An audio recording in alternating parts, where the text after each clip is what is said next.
Saudi আরব থেকে বলতেছি। আপনারা কি আরবি ভাষা শিখান, কি আঞ্চলিক ভাষা শিখান? এই সাধারণ ভাবে যেভাবে কথা বলে হ্যাঁ হ্যাঁ সেভাবে হ্যাঁ ভিডিওটা করে পাঠানো যাবে না ভাই? আমি তো সময় নাই কাজের, তাহলে মনে করেন আপনার পোস্টের উপর আমার আগ্রহ পারবো, আমি শিখতে পারবো, আমার মতো আরো কিছু ভাইরা তার আছে তারাও শিখতে পারবো। হ্যাঁ ভাই, এরকমটা করলে খুব উপকৃত হইতাম। কাইন্ডলি ইটা করে দিন, রেকর্ডিংটা করে দিন, ইনশাআল্লাহ দেখুন আমরা। আচ্ছা, সর্বপ্রথম আজকে আমাদের যেটা থাকবে সেটা হচ্ছে যে সম্বোধন। আপনারা আপনাদের মাইক্রোফোনগুলো চালু রাখতে পারেন, অসুবিধা নেই, কারণ আপনাদের ইন্টেনশনটা আমার দরকার আছে যে আপনারা কে কতটুকু বুঝতেছেন বা কোনো প্রশ্ন আছে কিনা সাথে সাথে বলতে পারবেন, কোনো অসুবিধা নেই। তো সর্বপ্রথম আমরা যখন কথা বলি তখন হচ্ছে আমরা একজন আরেকজনের সাথে দেখা হয়, তখন সর্বপ্রথম আমরা যেটা করি সেটা হচ্ছে সম্বোধন বা সম্ভাষণ জানানো, একজন অপরজনকে সম্ভাষণ জানাই, ঠিক আছে? তো এরপর সম্ভাষণ জানানোর পরে যেটি হয় সেটি হচ্ছে পরিচিত, একজন আরেকজনের সাথে পরিচিত হয় যদি অপরিচিত হয়, অথবা পরিচিত হলেও পরেও আমরা অনেকে বলি যে কিছু সম্ভাষণমূলক কথাবার্তা থাকে বা জিজ্ঞাসা কেমন আছে নাই, এই ধরনের কথাবার্তাগুলো, ঠিক আছে? এরপর যেটি সেটা হচ্ছে মূল কথোপকথন যেটা আর কি। তো কথোপকথনের যেটা সেটা হচ্ছে আমরা প্রথম ক্লাসে আজকে আমরা কথাবার্তা বলবো এবং এখান থেকে কিছু না কিছু শিখেই এই আজকের ক্লাস থেকে বের হবো, এরকম একটা সংকল্প আপনারা করতে পারেন যদি আপনারা ইন্টেনশনালি, মানে সবাই যদি মনোযোগ সহকারে এই আমার আজকের ক্লাসটা যদি সবাই শুনেন এবং বুঝেন এবং মনোযোগ সহকারে অবশ্যই। তো প্রয়োজনীয় কিছু আরবি শব্দ শিখব এবং সেই শব্দ থেকে বাক্য তৈরি করা শিখব। এরপর যেটি সেটা হচ্ছে প্রয়োজনীয় কথাবার্তা। প্রয়োজনীয় কথাবার্তার মধ্যে এমন হতে পারে যে আমরা বর্তমান প্রেক্ষাপট না, মানে যে শব্দগুলো গঠন করব সেগুলো হচ্ছে টেন্স যদি বলি, কাল, বর্তমান কাল, অতীতকাল, ভবিষ্যৎকাল, মানে এই শব্দ কথাবার্তাগুলো যখন আমরা প্রেজেন্টলি কথা বলি, বর্তমানে কথা বলি, তখন কী ধরনের হবে, বা এগুলো যদি অতীতে হয়, মানে পূর্বে যদি কোনো কথাবার্তা হয়, মানে অতীতকালের সেই বাক্যগুলো কীভাবে হবে, মানে আমি এই বর্তমানে যদি আমি বলি আমি ভালো আছি, আমি তারপর অতীতে যদি সেটা হয় আমি ভালো ছিলাম, বা ভবিষ্যতে যদি হয় আমি ভালো থাকবো, এই ধরনের টেন্স যেগুলো আছে বর্তমান, অতীত, ভবিষ্যৎ নিয়ে সেই ধরনের বাক্যগুলো গঠন করব বা শিখব, ঠিক আছে? এরপরে যে বাক্যগুলো গঠন করব সেগুলো প্রশ্নবোধক হলে, প্রশ্ন করা, মানে আমি কি এই যে আমি যদি বলি আপনারা কি শুনতে পাচ্ছেন, বা আপনারা কি আমার সাথে আছেন, বা আমার কথা বুঝছেন, এই ধরনের প্রশ্নবোধক বা কথাবার্তাগুলো এখানে এই আজকের লেসনেই এগুলো আলোচনা করব এবং শিখবো ইনশাআল্লাহ। আর যেটা সেটা হচ্ছে যে আমরা সবগুলো তো হাবোধক কথাবার্তা, এর ভিতর যদি না বোধক কথাবার্তা হয় তাহলে না বোধক কথাবার্তাগুলোকে আমরা কিভাবে সম্বোধন করব বা কিভাবে বুঝবো বা জানবো, ঠিক আছে? এর সর্বশেষ যেটা সেটা হচ্ছে আমরা যে আজকে যেগুলো কথাবার্তা বা যে সব কিছু যে আমাদের আলাপ আলোচনা হবে সেগুলো পুনরাবৃত্তি, বা আপনাদের ভেতরে যদি কোনো প্রশ্ন থাকে বা কারো কোনো কিছু প্র্যাকটিক্যাল কিছু জিজ্ঞাসা, বা আমি হয়তো বা জিজ্ঞেস করতে পারি কেউ যদি জেনে থাকে, বা এরকম দক্ষতা যাচাই কিছু আমি কিছু জিজ্ঞেস করলে, মানে আপনারা আজকের লেসনে কী কী শিখলেন সেটা যদি আমাকে একটু দিতে পারেন, আপনাদের দক্ষতা যদি আমাকে দেখাতে পারেন, এই ধরনের কিছু, মানে যে হ্যাঁ আমি বুঝছি, পারি, বা মনোযোগ দিয়ে এগুলো এই শিখছি, এই ধরনের কিছু একটা আর কি। সর্বশেষ যেটা সেটা হচ্ছে যে আমরা একে অপর থেকে কীভাবে বিদায় সম্ভাষণগুলো নিই বা জানাই। তাহলে সর্বপ্রথম যেটা সেটা হচ্ছে আমাদের সম্বোধন। একজন আরেকজনের সাথে আমরা যখন সর্বপ্রথম দেখা হয় তখন আমরা একজন আরেকজনকে যেটা করি সেটা হচ্ছে সালাম দিই। আমি যদি এখন দুই ব্যক্তির মধ্যে কথোপকথন ধরি তাহলে আমার যে ছবিটা আছে সামনে স্ক্রিনে, যে ছবিটা দেখতে পাচ্ছেন সেটাতে হচ্ছে প্রথমে একজন ব্যক্তি সালাম দিল, প্রতি উত্তরে আরেকজন সালাম দিবে, ওকে? এরপরে হাই হ্যালো এগুলোকে আরবিতে অবশ্যই মারহাবা, মারহাবাতিন, এভাবে। মারহাবা হচ্ছে হ্যালো, আরবিতে যখন কথাবার্তা বলবে তখন তো অবশ্যই আরবি প্রেক্ষাপট বা আরবি শব্দ বলে দিয়েই কথাবার্তা বলতে হবে, ঠিক আছে? তো কেউ যদি বলে হ্যালো, তার মানে হচ্ছে যে মারহাবা। আবার যদি একজন যদি মারহাবা বলে এর প্রতি উত্তরে আরেকজন অবশ্যই এটার রিপ্লাই দিবে, উনিও মারহাবা বলতে পারে অথবা মারহাবাতিম বলতে পারে, ঠিক আছে? এই যে এই দুইজন ব্যক্তির ভিতরে যে কনভারসেশনগুলো হয় সেগুলো মোটামুটিভাবে এখানে আমি ছবি সহকারে আলোকপাত করার চেষ্টা করছি। তারপর আমার এই লেসন এই যে আজকের সব লেসনগুলো কিন্তু আমার পিডিএফ বা ইমেজ আকারে সব সবগুলো আছে যে হয়তোবা পরবর্তীতে আমাদের সাথে কন্টিনিউ করবে, তাদেরকে আমি এই জিনিসগুলো আলোচনা করার পর যখন আপনাদেরকে সেন্ড করে দিব, যে আপনাদেরকে পাঠাবো, এগুলোর পুনরাবৃত্তি বা যখন আপনারা রিভাইসগুলো দিবেন বাড়ির বাসায় বা নিজে নিজে, তখন আপনি বুঝে যাবেন যে হ্যাঁ, আমি যেগুলো আলোচনা করছি বা এগুলো যখন আপনারা আবার রিপিট করবেন না, তখন আপনাদের মাইন্ডসেটে এটা গেঁথে যাবে। ঠিক আছে? তো সেজন্য সব কিছুই যা যা আলোচনা করব সব কিছু থাকবে এবং সব কিছু আপনাদেরকে ফরওয়ার্ড করে দেওয়া হবে যদি আপনারা পরবর্তীতে আমাদের সাথে থাকেন। তো আচ্ছা যাক, এখন কথা হচ্ছে হাই হ্যালো গেল, সালাম, এরপর হাই হ্যালো তো বলবে, তারপরে এখন কথা আসতেছে যে আমাদের এখানে মানে good morning, good afternoon, good evening বলি, এগুলোকে আরবিতে কি বলে? আরবিতে যদি আমি বলি তাহলে সেটা হচ্ছে 3টা শব্দ মনে রাখতে পারেন, শুভ সকাল, শুভ দুপুর বা এরপর হচ্ছে শুভ সন্ধ্যা। ঠিক আছে?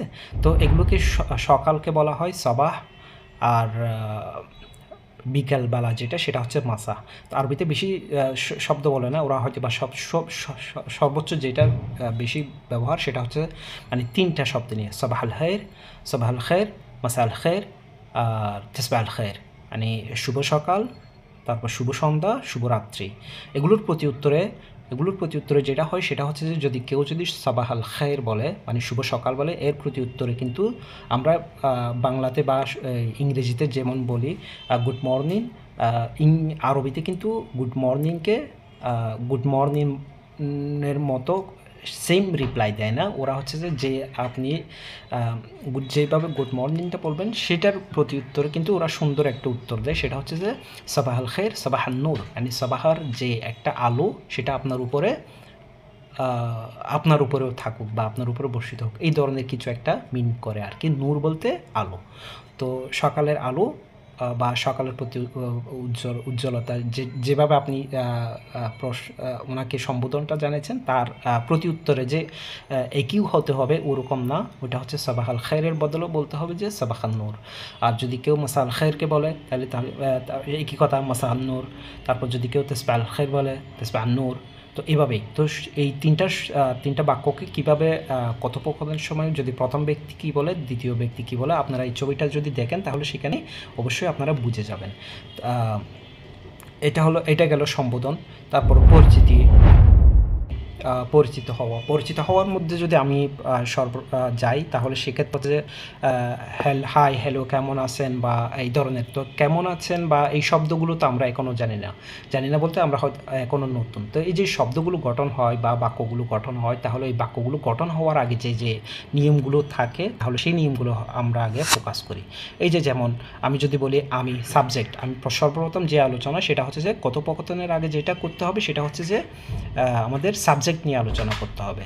তো সাবজেক্ট যদি আমি বলি তাহলে সেটা হচ্ছে আমাদের সাবজেক্ট মানে ব্যক্তি বিশেষণে যে আমরা কথাবার্তা বলি, ইংরেজিতে হয়তো বা আমি I, you, he, she, the, it, এই ধরনের। তো এই ব্যক্তি বিশেষণগুলো আমরা আরবিতে শিখব সর্বপ্রথম। আমিকে কি বলে, তুমিকে কি বলে, সে হলে কি, পুরুষের ক্ষেত্রে কি হয়, মহিলার ক্ষেত্রে কি হয়, এগুলো শিখব। তাহলে আমরা প্রতি উত্তরে যেটা পাচ্ছি সেটা হচ্ছে যে আমির বিপরীতে যেটা সেটা হচ্ছে যে আমির বিপরীতে যেটা হবে সেটা হচ্ছে যে আনা। তাহলে সাবজেক্টের বিশেষণে যেটা হচ্ছে সেটা হচ্ছে সর্বপ্রথম আমি যখন বলবো আমি, তখন আরবিতে হবে আনা। আবার যখন তুমি হবে, তুমি, তোমরা, তুই, এই সবগুলো বিশেষণে কিন্তু আরবিতে ইনতা বলা হয়। তাহলে যেটা আমরা হয়তোবা শুদ্ধ আরবিতে যেটা বুঝি সেটা হচ্ছে আন্তা এখানে কখনো হবে না, কারণ হচ্ছে আমরা সবসময় এখানে আঞ্চলিক ভাষা নিয়ে কথা বলবো, সেক্ষেত্রে আমরা আঞ্চলিকতায় যেটা হয় সেটাই এখানে উল্লেখ করব। ঠিক আছে? এখানে আলোচনা করব সেটা হচ্ছে যে আমি এই পাশাপাশি আমি লিখে দিচ্ছি সবগুলোই, এখানে যদি আপনারা বুঝতে পারেন তাহলে ওকে। এর সাবজেক্টগুলো বলার পরে হয়তো আমি আপনাদেরকে আবার মাইক্রোফোন অন করে সবার কাছ থেকে জিজ্ঞেস করব যে কারো কোনো কিছু এই ধরনের ব্যক্তির সাবজেক্টের ক্ষেত্রে কারো কোনো সমস্যা আছে কি না। আমি যদি হয় তাহলে সেক্ষেত্রে হবে আনা, তুমি যদি হয় তাহলে সেক্ষেত্রে হবে ইনতা, যদি সে হয়, পুরুষের ক্ষেত্রে হচ্ছে হুয়া, আর যদি নারীর ক্ষেত্রে হয় তাহলে সেক্ষেত্রে হবে হিয়ে। ঠিক আছে? আর আমরা সাবজেক্ট যদি হয় আমরা, তখন আরবিতে হবে নাহনা, আর তারা, তাহারা, হুম্মা, ইহা, একটা, এটাকে বলা হবে হাজা অথবা হাদা। দুইটা শব্দই একই, কেউ হাজা বলে অথবা কেউ হাদা বলে, মানে হাদা কুরসি, হাদা তাওলা। তো এই ধরনের জিনিসগুলো হচ্ছে যে হাজা অথবা হাদা যেটাই বলুক না কেন এটা বুঝে নিতে হবে যে এটা, মানে এটা হাজা হাদা মিন্সটাই হচ্ছে, মানেটাই হচ্ছে ইহা অথবা এটা, ঠিক আছে। আচ্ছা যাক, এখন কথা হচ্ছে সাবজেক্ট গেল। সাবজেক্টের পরে কিছু প্রশ্নবোধক চিহ্ন, বা যখন আমরা প্রশ্ন করব, এই যে এই কীকে কী বলে, কখনকে কী বলে, কেমনেকে কী বলে, কোথায়কে কী বলে, সবগুলো মিনিংটা কিন্তু পাশাপাশি দেওয়া আছে। তাহলে সেক্ষেত্রে এখন যদি আমি দেখি তাহলে সে যদি চোখ বোলায়, সেটা হচ্ছে যে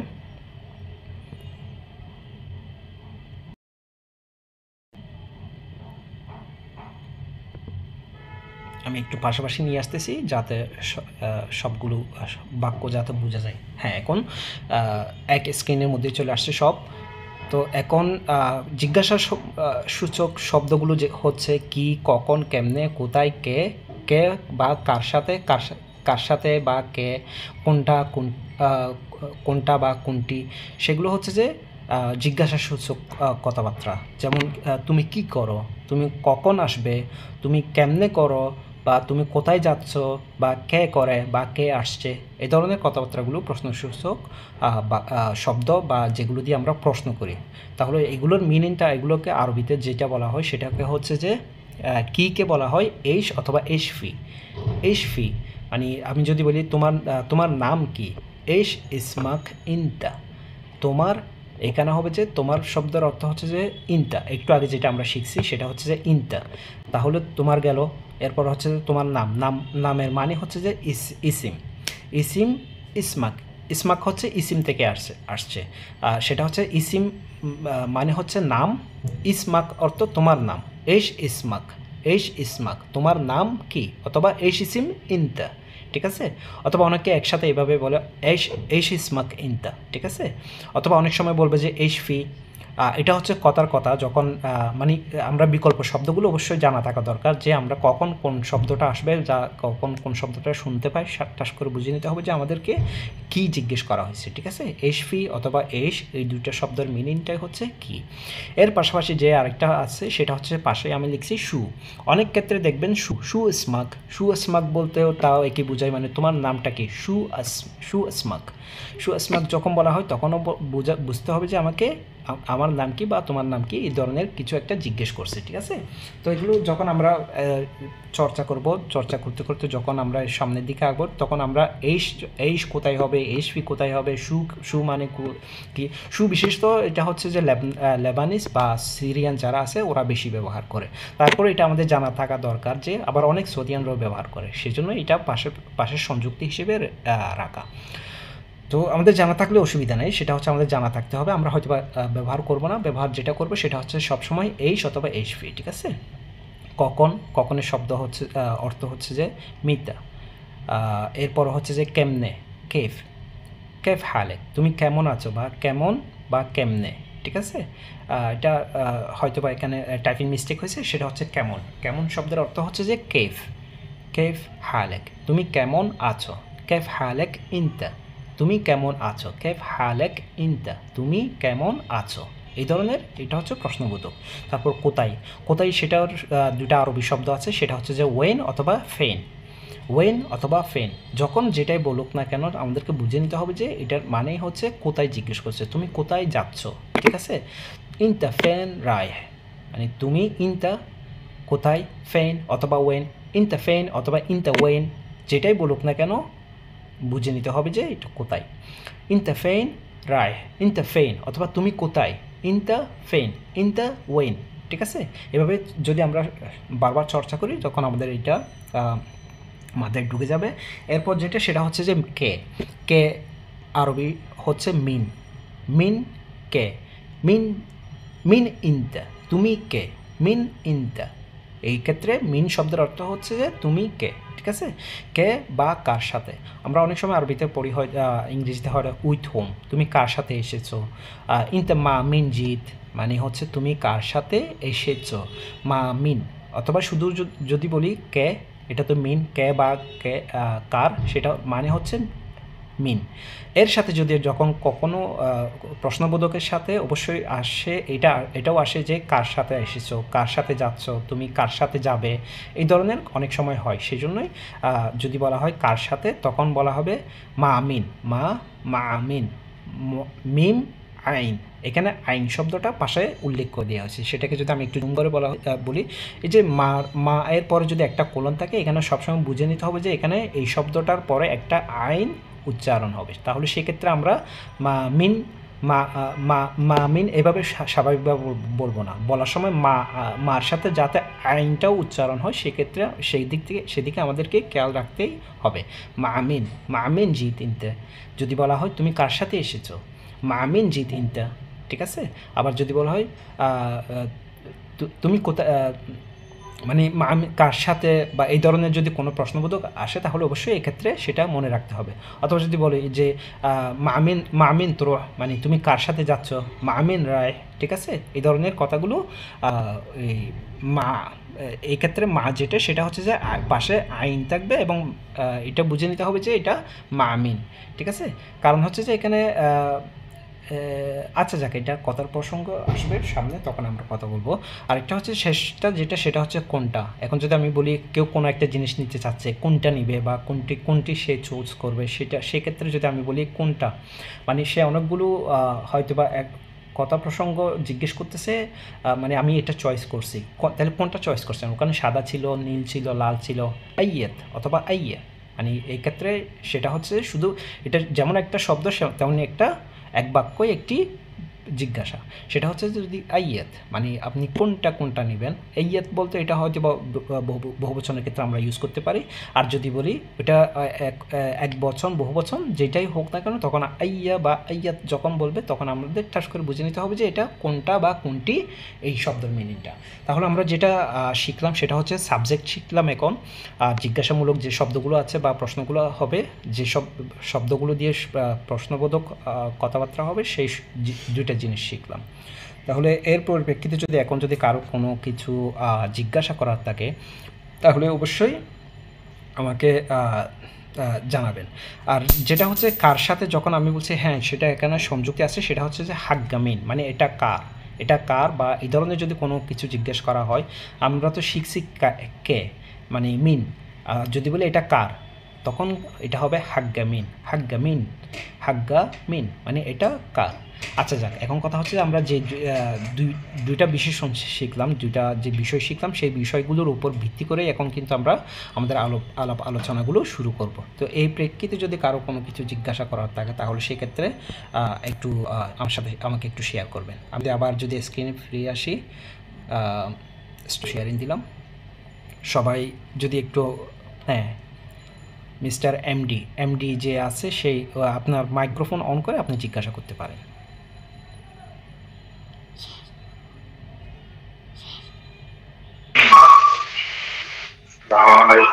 জি, ওয়ালাইকুম আসসালাম। আচ্ছা, আপনি এমডি, আপনি কি ইমতিয়াজ নাকি কোনো? ইমতিয়াজ, কি অবস্থা?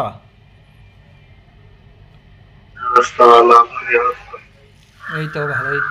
আমি আরও ইমতিয়াজকে এখানে স্ক্রিনে পাচ্ছি না, সেটাই চিন্তা করছিলাম। এখন যাক, মিস্টার এমডি হিসেবে স্ক্রিন আছে, তো সেটা আমি মানে একটু কনফিউজ ছিলাম আর কি।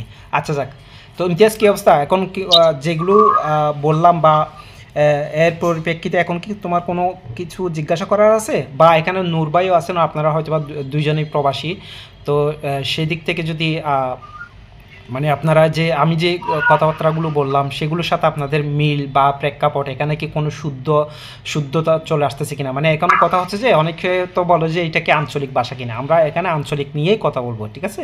এখানে যে বই পুস্তকের বা অফিসিয়াল যেটা আরবি, সেটা আমরা বলবো না। বা অনেক সময় এগুলো হয় কি, আঞ্চলিকতার ভিতরে কিন্তু অনেক সময় শুদ্ধ আরবি ভাষা যেটা, সেটার কিছুটা চলে আসে, ঠিক আছে। না, এমনিতে এখন কোনো সমস্যা নাই, মোটামুটি এগুলি সমস্যা নেই।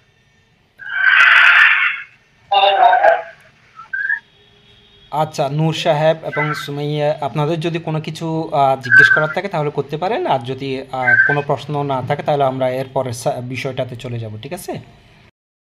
আচ্ছা ইমতিয়াজ, আমরা নেক্সটে যাচ্ছি, ঠিক আছে? থাকুক, অসুবিধা নেই। নাটকে অন থাকলে হবে কি, তোমাদের যদি কখনো কোনো জিজ্ঞেস করার কিছু থাকলে সাথে সাথে জিজ্ঞেস করতে পারবা, কোনো নেই, ঠিক আছে?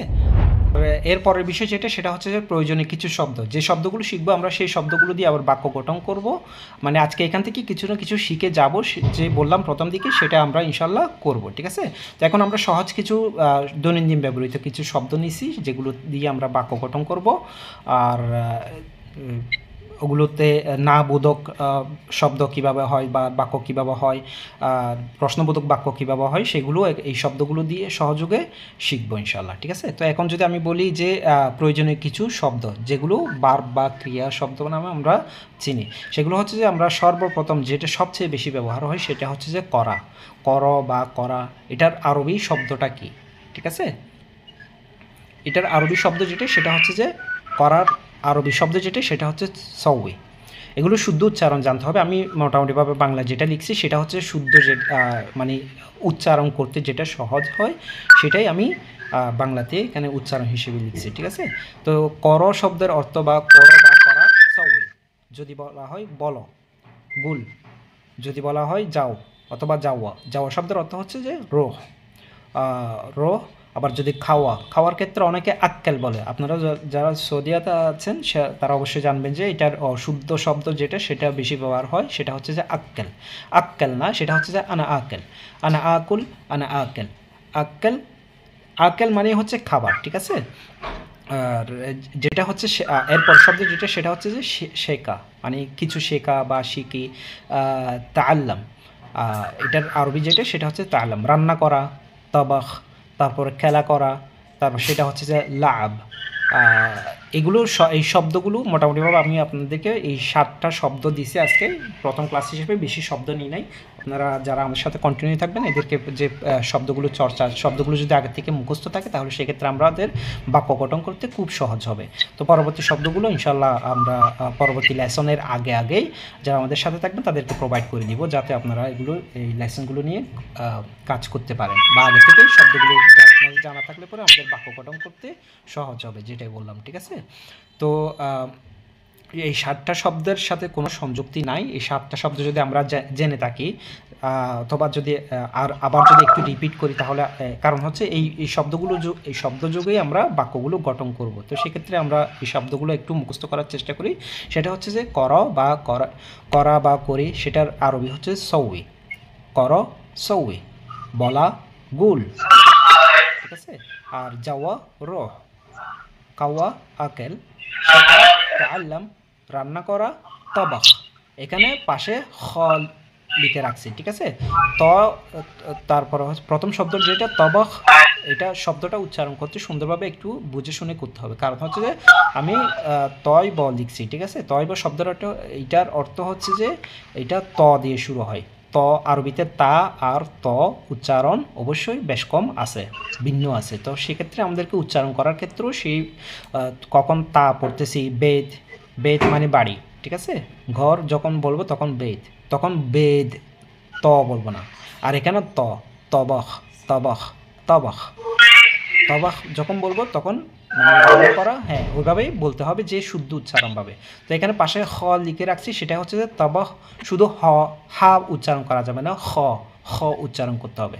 তাহলে আপনার যে মোটামুটিভাবে আরবি জানেন বা আরবি বলতে পারেন, বা আরবির যে একটা দক্ষতা আছে, যদি শব্দ উচ্চারণ, শব্দর চয়নগুলো যদি সঠিক সময়ে সঠিক পথে যদি ব্যবহার করতে পারেন, তখনই বোঝা যাবে যে আপনি মোটামুটিভাবে আরবিতে অ্যাডভান্স আছেন, বা আপনিতে মানে এই ভাষাগত ইয়াতে আপনার দক্ষতা আছে, ঠিক আছে? তো খেলা করা যেটা সেটা হচ্ছে যে লাভ। এখানে লাভ হবে না, এখানে কিন্তু ওই যে একই উপরের শব্দের মতো কিন্তু আইন আছে বিদায় পাশে লিখে রাখছি। হয়তো বা এর পরবর্তীতে আমি যখন কন্টিনিউ করবো এখানে আইন আর লিখে রাখবো না, তখন ল আকার লা এরপর যদি একটা সেমিকোলন দেখা যায় বা কোলন দেখা যায়, তখন আমাদেরকে বুঝে নিতে হবে যে এই শব্দটার এই মাঝে একটা আইন আছে, এবং সেই শব্দটাকে পড়ার সময় আমাদের আরবিতে উচ্চারণ করার সময় সেইভাবেই উচ্চারণ করতে হবে। সেটা হচ্ছে যে লা আব, লা আব। আইন এখানে চলে আসতেছে, লাভ হবে না, লাভ, লাভ মানে হচ্ছে খেলা করা। আচ্ছা, এই 7টা শব্দ নিয়ে এখন যদি আমরা বাক্য গঠন করি, তাহলে ছোট বাক্য আমরা প্রথম দিকে ছোট বাক্য গঠন করব, ঠিক আছে। এই যে এইগুলো, এই ভার্বগুলোর সাথে বা এই শব্দগুলোর সাথে আগে পরে যদি কোনো সাবজেক্ট যদি আমরা সংযুক্ত করি, তাহলে ছোট বাক্য হয়ে যায়, ঠিক আছে। তাহলে সেই ছোট বাক্যগুলো আমরা প্রথমে দেখি। যদি আমরা সাবজেক্ট হিসেবে অনেকগুলো শিখছি, আমি, তুমি, সে, তাহারা, এটা, সেটা বা অনেক ধরনের শিখছি, ঠিক আছে। তো এখন যদি আমরা এখানে আমি যদি বলি এখন আমি যোগে এই বাক্যগুলো গঠন করব, এখানে আমি লিখে রাখছি শব্দ থেকে বাক্য তৈরি করা, সাবজেক্ট যখন আমি যোগে ছোট বাক্য গঠন করবো, ঠিক আছে। সাবজেক্ট যখন আমি হবে, তখন মানে আমরা এই শব্দগুলোর আগে যদি আমি করি, এখন যদি বলি ছোট বাক্য তৈরি করবো আমরা, আমি করি, আমি বলি, আমি যাই, আমি খাই, আমি শিখি, আমি রান্না করি, আমি খেলা করি, তাহলে এই শব্দগুলো দিয়ে বাক্য গঠন করব। তো কীভাবে করব, এখন খুব সহজ যেটা সব নিয়ম, সেটাই আমি আপনাদেরকে শিখিয়ে দিচ্ছি। এখানে কোনো আপনার টেনশন নিতে হবে না। যখন আমি যোগে কোনো বাক্য গঠন করব, ভার্বের আগে শুধু শব্দটা যোগ করে দিলেই হবে, আনা, এখানে যদি আমি বলি এখন আমি করি, আমি জানি যে করি শব্দের মিনিংটা হচ্ছে সউই। তো সউইর আগে যদি আমি শুধু স্বরে শব্দটা যোগে যদি বাক্যটা যোগ করে নিই, তাহলে সেক্ষেত্রে একদম খুব সহজ হয়ে যাবে যে আমার বাক্যটা গঠন করা। তাহলে যদি আমি বলি আমি করি, আনা সউই, কারণ সউই শব্দের অর্থ আমি আগে থেকেই জানি যে এটা করি। এই শব্দের মিনিংটা হচ্ছে করি মিনিংটা হচ্ছে সউই আসউই। আসউই যখন লাগাই পাশের সাথে করে দিলাম, তখন এটা আমি করি, আমি আনা এই এতটুকু যোগ করে দিলে তখন একটা বাক্য গঠন হয়ে যাবে। এই ফর্মুলাটা যদি ছোটো ফর্মুলাটা যদি আমরা জেনে থাকি, তাহলে যত ভার্ব, যত ক্রিয়া মানে কাজ, এফেক্টিভ বা ক্রিয়া মানে কাজ করা বোঝায় যত শব্দ আছে, সবগুলোর আগে যদি আনা যদি যোগ করে দিই, তাহলে সবগুলো ছোট বাক্য আমরা তৈরি করে ফেলতে পারি। তাহলে সেক্ষেত্রে যদি আমি এখন যে আমাদের 7টা শব্দ দিয়ে 7টা বাক্য তৈরি করি, সেটা হচ্ছে শুধু সাবজেক্টের আগে যদি আমি শুধু আমি শব্দটা যোগ করি, তাহলে সেক্ষেত্রে আরবি সবগুলোর অর্থ দাঁড়ায় আনা আসউই, আনা আনা আগুল মানে আমি বলি, আনা আরো আমি যাই, আনা আকেল মানে আমি খাই, আনা আতাআল্লাম। এই যে সবগুলো সঙ্গে শুধু স্বরে যোগ করে দিচ্ছে শব্দের আগে। আমি দিয়ে যখন বাক্য গঠন করব, তখন ভার্বের আগে শুধু যোগ করে দিব, ঠিক আছে। মানে সাবজেক্টের পরে গিয়ে শুধু এত গ্রামাটিক্যালি না, যখন আমি দিয়ে বলবো তখন শব্দটা যোগ করব, এতটুকু শুধু মনে রাখলেই হয়ে যাবে, ঠিক আছে। তখন হবে যদি আমি যদি আবার শুরু থেকে আবার রিপিট করি, আনা আসউই আমি করি, আনা আগুল আমি বলি, আনা আরো আমি যাই, আনা আকেল মানে আমি খাই। আর সেক্ষেত্রে এরপরে যেটা সেটা হচ্ছে যে আনা আতাআল্লাম মানে আমি শিখি। এই যে আমরা আরবি শিখতেছি, এটা যদি আমি সুন্দরভাবে একটা সেন্টেন্স বাক্য তৈরি করতে বলি, তাহলে সেটা আমরা এখান থেকে তৈরি করতে পারি, আজকেই করতে পারি। তাহলে আমরা মোটামুটি কিছু শব্দ শিখতেছি, কিছু শব্দের সাথে বাক্য গঠন শিখতেছি, এবং যেটা আমরা এই লেসনের আজকের ক্লাসেই শিখতেছি বা জানতেছি, ঠিক আছে। সেটা হচ্ছে যে আমি শিখি, আনা আতাআল্লাম আমি কি শিখি। আসলে আমরা এখানে আজকে কি শিখতে বসছি, আরবি শিখতে বসছি, তাই তো। তো এখন যদি বলি আমি আরবি শিখি, এই সেন্টেন্সটা কি আপনারা এখন করতে পারবেন? একদম সহজ। এই যে এখন আমি বলে দিলাম আনা আতাআল্লাম মানে আমি শিখি, কি শিখি, আনা আতাআল্লাম আরবি। মাশাআল্লাহ, হ্যাঁ হয়ে গেল এতটুকু। এখন যদি বলে আমি ইংরেজি শিখি, আনা আতাআল্লাম ইংলিশকে আবার আরবিতে ইংলিজি বলে, ঠিক আছে। তো এখন মানে এটা হচ্ছে যে বাংলা, ইংলিশ এগুলো আমরা আমাদের মতো করবে ভাষায় বলি, আবার ওরা যখন বলে ওদের মতো করবে, বেঙ্গালি, ইংলিশি, আরবি, ফ্রান্সি মানে ফ্রান্সের কথা, ফ্রেঞ্চকে ফ্রান্সি বলে। তো এই ধরনের জাতীয়তা বিষয়, ওইটাও জাতীয়তাবাদ বা জাতীয় জিনিসগুলো নিয়ে যেদিন আমরা আলোচনা করব, ওই দিন আমরা এই লেসনগুলো পড়ব। আচ্ছা যাক, এখন কথা হচ্ছে যে আমরা আরবি শিখি, এই বাক্যটা আমরা আজকে এখান থেকে শিখে ফেললাম, আনা আতাআল্লাম আরবি, ঠিক আছে। এখন যদি বলি আমি রান্না করি, একটু আগে রান্না করার শব্দের অর্থ কি শিখছিলাম আমরা? তবাখ।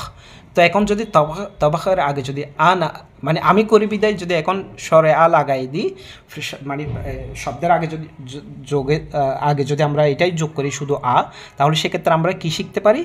আনা আতবাখ। আনা আতবাখ মানে আমি রান্না করি। তারপরে এরপরে শব্দ যেটা সেটা হচ্ছে যে আনা আল আব।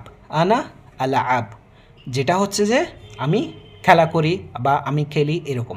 আচ্ছা, অনেকে এখানে হয়তো বা আমরা এক্সারসাইজ করি। এক্সারসাইজ করাটা কিন্তু এক ধরনের খেলা, ঠিক আছে? যে আমরা জিমে যাই বা ব্যায়াম করি, তো এগুলোতে আমরা কি খেলি আসলে? ওখানে আমরা আজকে আপনাদেরকে এই ডেমো ক্লাসে আমি আপনাদেরকে একটা জিনিস শিখিয়ে দিচ্ছি, সেটা হচ্ছে যে আমরা কখনো এক্সারসাইজ করি এই ধরনের আরবিতে বা বাংলায় যেখানেই বলি না কেন, আসলে মূলত আমরা এখানেও এক ধরনের খেলা খেলি। সেটা কী নিয়ে খেলি? সেটা হচ্ছে যে লোহাগুলো নিয়ে আমরা খেলি। তো সেই জন্যই আরবিরা, অ্যারাবিয়ানরা বা এখানে আপনারা যারা জিমে যান তখন দেখবেন যে আপনারা এই বাক্যটাকে বা ওরা এটা বলে যে আমি জিম করি বা এক্সারসাইজ করি, এই জিনিসটাকে ওরা এইভাবে বলে যে আনা আল আব হাদিদ। তাহলে আব হাদিদ, আনা আল আব হাদিদ মানে আমি লোহা যন্ত্র বা লোহা নিয়ে এই ধরনের হাদিদ। আনা আল আব হাদিদ, হাদিদ মানে লোহা বা ঠিক আছে? তো ওখানে গিয়ে আসলে ওই যে লোহাগুলোকে নিয়েই মূলত খেলা করা হয়। সেজন্য ওরা এক্সারসাইজকে বলে যে আনা আল আব হাদিদ। তাহলে আব হাদিদ, আনা আল আব হাদিদ মানে আমি লোহা নিয়ে খেলি বা এক্সারসাইজ করি, ঠিক আছে? এটা মূলত শব্দ, এটাই বুঝে নিতে হবে যে ব্যায়াম করি, ঠিক আছে? বিশেষ করে জিমের ক্ষেত্রে, অন্য কিছুর ক্ষেত্রে না। আচ্ছা যাক, এখন কথা হচ্ছে, এখন আমরা সাবজেক্টটা অনেক কিছুই জানি, আমি, তুমি, সে, আমরা, তাহারা, ঠিক আছে? এখন আমি যোগে এই শব্দগুলো দিয়ে বাক্য তৈরি করছি। এখন যদি আমি বলি যে আমি যোগে না, এখন তুমি যোগে করো, মানে তুমি শব্দটা যোগ করে এই শব্দগুলো দিয়ে প্রত্যেকটা বাক্য, ছোট ছোট বাক্য তৈরি করো। একই রূপে আমরা এই যে এতক্ষণ যে আমি সাবজেক্ট দিয়ে যে বাক্যগুলো তৈরি করলাম, একই রূপে আমরা এখন তুমি দিয়ে করব, ঠিক আছে? আচ্ছা, তুমি দিয়ে করলে এখন কি হবে? এখন কি তুমি দিয়ে করলেও সেই একই হবে? তুমি শব্দের অর্থ যেটা জানি সেটা হচ্ছে যে ইনতা, ঠিক আছে? এখন যদি বলি ইনতা আসাউই, হবে না। যখন আমি দিয়ে বলবো তখন হবে তুমি দিয়ে বললে তখন তু অথবা তি হবে, তা, তি, তু। আমরা যদি এই ছোটোবেলায় যখন কায়দা সেয়ারাগুলো পড়তাম তখন এখানে এইভাবে শেখা হতো যে প্রত্যেকটা ভার্ব বা ভাওয়েল, যা এই আরবিতে এগুলোকে তামজিন বা এই ধরনের কিছু বলা হয়, সেটা হচ্ছে যে বা, বি, বু, তা, তি, তু এই ধরনের, ঠিক আছে? তো তখন যখন আমি তুমি দিয়ে শব্দগুলো বলবো তখন তি বা তু এই ধরনের শব্দযোগে এগুলো ব্যতিক্রম হয়ে শুধু শব্দটা যোগ হবে। বলতে তা, তি, তু। কোন শব্দের সাথে তা, কোন শব্দের সাথে তি, কোন শব্দের সাথে তু, এগুলো আমরা কথা বলতে বলতে কথা প্রসঙ্গে যত কথা বলবো, যত প্র্যাকটিস করব, সবগুলো প্র্যাকটিসের মাধ্যমেই হয়ে যাবে ইনশাআল্লাহ, ঠিক আছে? আচ্ছা যাক, এখন কথা হচ্ছে যে আমরা যে 7টা শব্দ শিখলাম বা 7টা শব্দ নিয়ে এখন বাক্য গঠন করবো, সেগুলো তুমি যোগে গঠন করব। তো সেক্ষেত্রে যদি আমি বলি এখন তুমি করো, তুমি বলো, তুমি যাও, খাও, তুমি শিখো, তুমি রান্না করো, তুমি খেলো, ঠিক আছে? তো এগুলোর বাক্য গঠনটা এইভাবেই হবে, পাশাপাশি রাখলাম। এখন যদি বলি আরবিতে কী হবে? তুমি করো, ইনতা তিসৌই। ইনতা আমরা জানি যে করো শব্দের অর্থ হচ্ছে সৌই, সবগুলো সৌই দিয়ে হচ্ছে, কিন্তু এখন যখন আমরা জাস্ট সাবজেক্ট ইউজ করতেছি তখন বা কথা বলতেছি, মানে যখন আমি প্রসঙ্গ বলবো তখন যেরকম হবে, তখন তুমি দিয়ে যখন সেন্টেন্সটা বলবো তখন তো একই হবে না, তাই না? মানে যদি বলি আই ডু, ইউ ডু, ঠিক আছে? তো এখানে এই শব্দগুলো এই সাবজেক্ট যুগে একটু চেঞ্জ হবে। এই চেঞ্জগুলো যদি আমরা আজকের ক্লাস বা প্রথম দিকে শিখে ফেলি, পরবর্তীতে এগুলো খুব সহজ হয়ে যাবে আমাদের জন্য।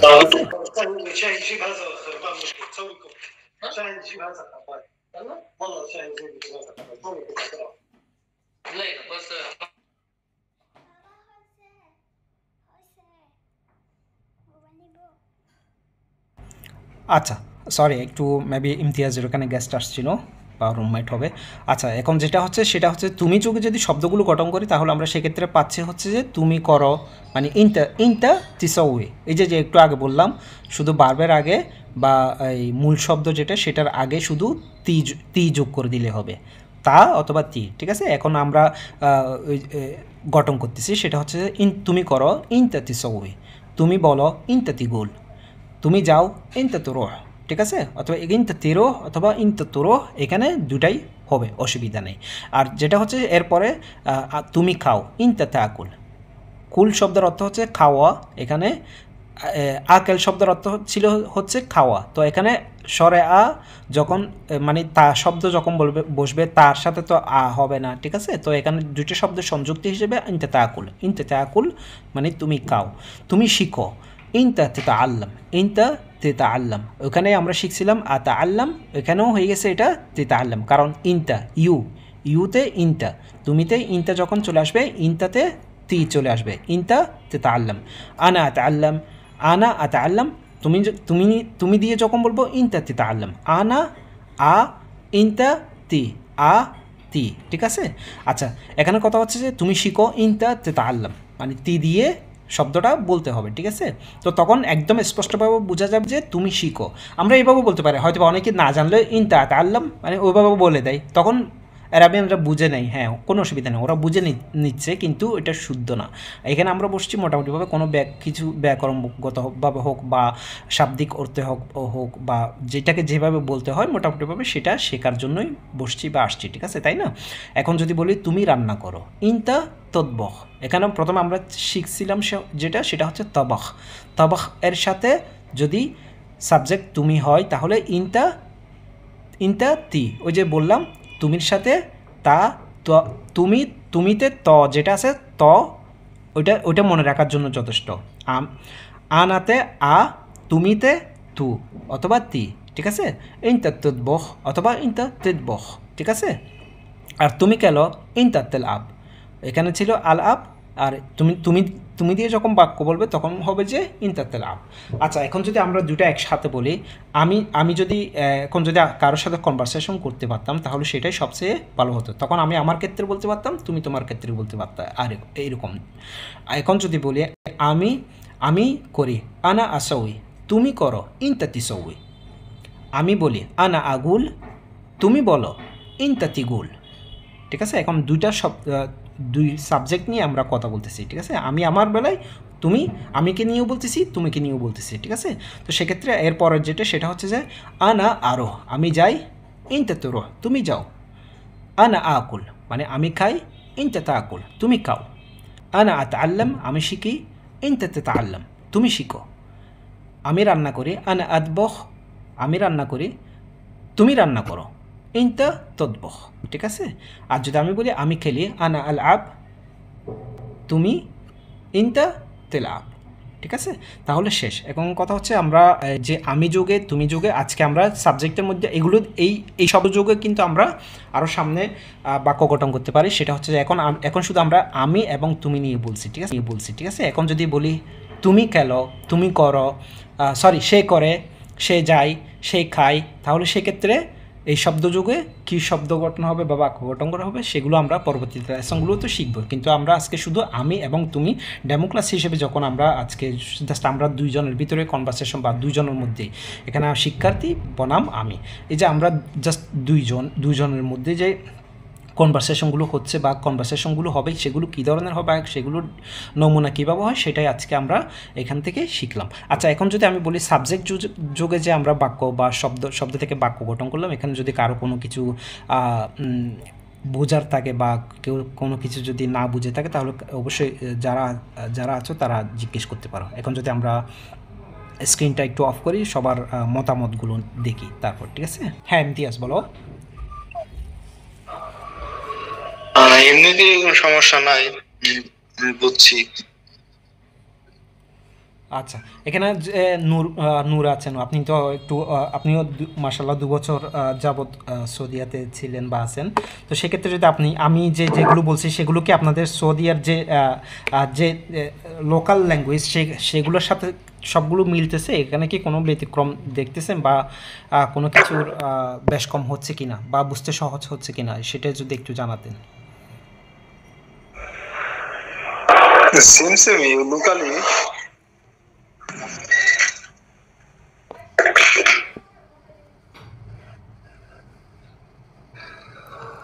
আচ্ছা, তাহলে আমরা পরবর্তী যে বিষয়টা আছে আমরা যদি রিপিট করি তাহলে সম্বোধন সম্ভাষণ জানলাম, পরিচিত বা কথোপকথন একটু পরেই করব।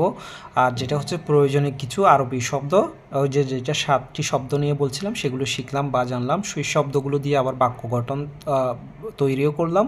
আর যদি বলি প্রয়োজনীয় কথাবার্তার মধ্যে যদি আমরা বলি কাল, বর্তমান কাল বা অতীতকাল বা ভবিষ্যৎকাল, এই যে আমরা এতক্ষণ সেন্টেন্সগুলো শিখলাম সেগুলো হচ্ছে যে বর্তমান নিয়ে, মানে আমরা এখন বর্তমান কাল নিয়েই কথাবার্তাগুলো বলছি। এখন এগুলো যদি অতীতকালে বলি বা মানে আমি করেছিলাম, আমি গিয়েছিলাম, আমি খেয়েছিলাম, তাহলে সেক্ষেত্রে কি হবে সেটা এখন আলোচনা করব।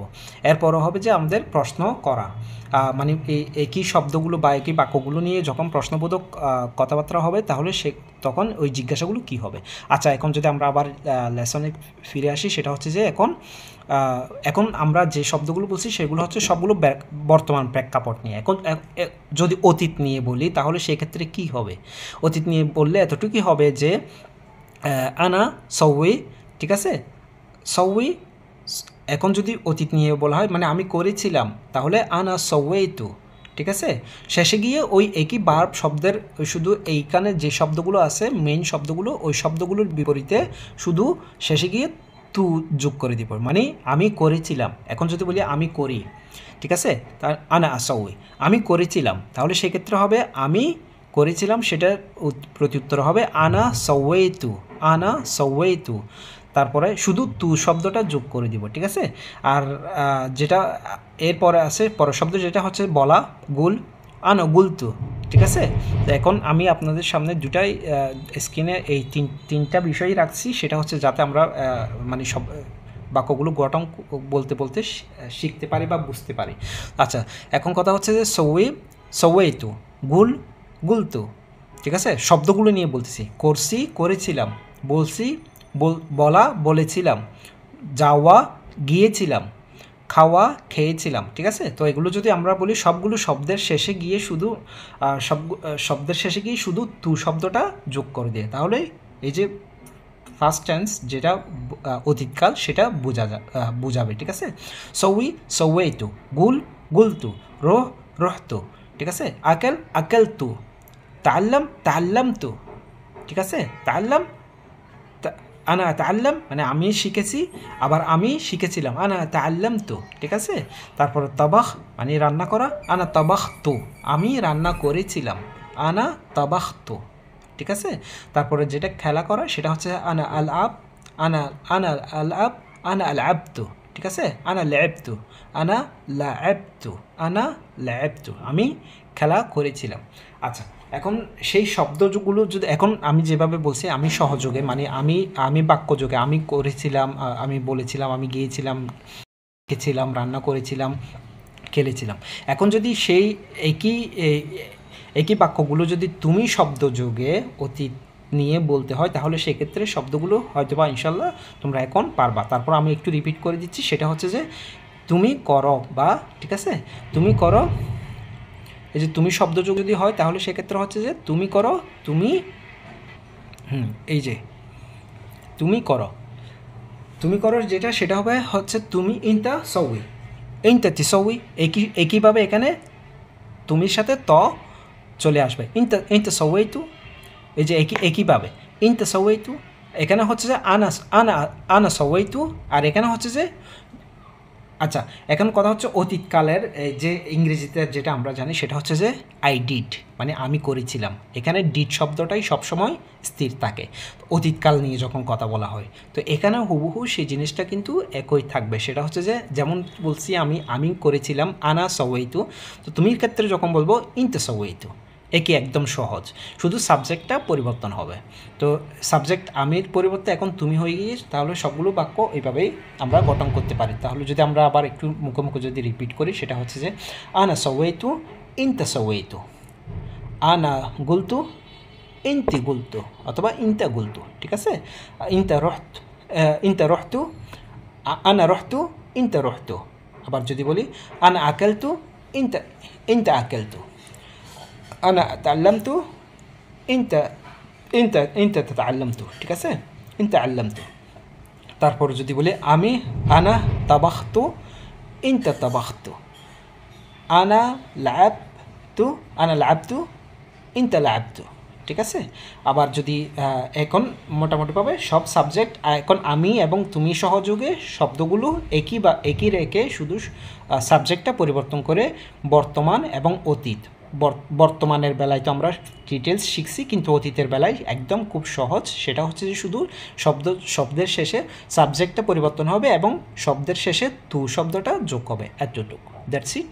তাহলে আমরা অতীত যেটা সেটাও জানলাম। এখন যদি বলি একটু যদি আবার রিপিট করি, তাহলে সেটা হচ্ছে যে এখন আমরা প্রশ্ন করা বর্তমান শিখছি, অতীত শিখছি, ঠিক আছে। প্রয়োজনীয় কথাবার্তার মধ্যে সাবজেক্ট বা কোনো বাক্য এভাবে গঠন করছি, সেটা হচ্ছে বর্তমান এবং অতীত দুই যাচ্ছি, যেটা ভবিষ্যৎ সেটা আমরা ইনশাআল্লাহ আমরা নেক্সট ক্লাসে বা পরবর্তীতে টেন্সের যে ডিটেলসলি যেদিন ক্লাস হবে ওই দিন ইনশাআল্লাহ জানবো। এরপর হচ্ছে সেটা হচ্ছে প্রশ্ন করা। এখন কোনো কিছু প্রশ্ন করতে গেলে কি বাক্যগুলো হবে, যে শব্দগুলো শিখছি সেগুলো শব্দযোগে আমরা প্রশ্ন করা শিখব। প্রশ্ন করার জন্য যেইগুলো দরকার হয় সেগুলো যদি আমি একটু আবার রিপিট করি, তাহলে সেগুলো হচ্ছে যে এইগুলাই, যে কি প্রশ্নবোধক শব্দগুলো এখানেই, ঠিক আছে। কি, কখন, কেমন, কোথায়, কে বা কার সাথে, কোনটা, কি, এইভাবে। তো এগুলোর আরবি অবশ্য আমরা এতক্ষণে শিখে নিচ্ছি, সেটা হচ্ছে যে মানে কী শব্দের অর্থ কী হবে, সবগুলোর আরবি আমরা জানি। এই যে আমরা যদি বলি এখানে সবগুলো শব্দ এখানে ছিল, আমরা শিখে নিছি আশা করি, ঠিক আছে। তো এই শব্দগুলো দিয়ে আমরা এখন প্রশ্নবোধক বাক্য তৈরি করব বা শিখব, ঠিক আছে। তো যেটা আমি একই শব্দযোগ যদি এখন যদি আমি আবার এগুলোকে প্রশ্ন করি, তাহলে বলি কি করো, কি করো, করো শব্দ যোগে যদি আমি সব কিছু মানে ছোটো ছোটো বাক্য তৈরি করি প্রশ্নবোধক, সেটা হচ্ছে যে কি করো, এইশ সৌয়ে, ঠিক আছে। শুধু এখান থেকে নিলাম এইশ মানে কি, আর এখানে করো, কি করো, দুইটা শব্দ যদি পাশাপাশি রাখি, তাহলে সেক্ষেত্রে আমরা এখন এই যে আমরা আজকের যে সাবজেক্ট, আজকের যদি বলি সাবজেক্ট শিখলাম, শব্দ যেগুলো গুরুত্বপূর্ণ যে শব্দগুলো শিখলাম, এগুলো সহজে এগুলো দিয়ে আমরা অনেকগুলো ছোট ছোট বাক্য তৈরি করতে পারতেছি। তো সেক্ষেত্রে যদি আমি এখন বলি প্রশ্নবোধক বাক্য তৈরি করতেছি আমরা, সেটা হচ্ছে যে কী করো, এই সৌয়ে, এই যে এখান থেকেই করে ফেলতে পারতেছি। কখন করো, মিতা সৌয়ে, মানে কখন করো বা কখন করবে, ঠিক আছে। তো তাহলে সেক্ষেত্রে হচ্ছে যে এই যে এখান থেকে কখন শব্দের অর্থ হচ্ছে মিতা, করো শব্দের অর্থ হচ্ছে সৌয়ে, মিতা সৌয়ে, কখন করো বা কখন করবে, ঠিক আছে, মিতা সৌয়ে। তারপর যদি বলি কেমন করো, কেমনে করবা বা কেমনে করো, ঠিক আছে, কেফ সৌয়ে মানে কীভাবে করবে বা কেমনে করবে, ঠিক আছে। কেমন বা কীভাবে দুইটার শব্দরই কেফ, আরবিতে হবে কেফ সৌয়ে মানে কেমনে করবে।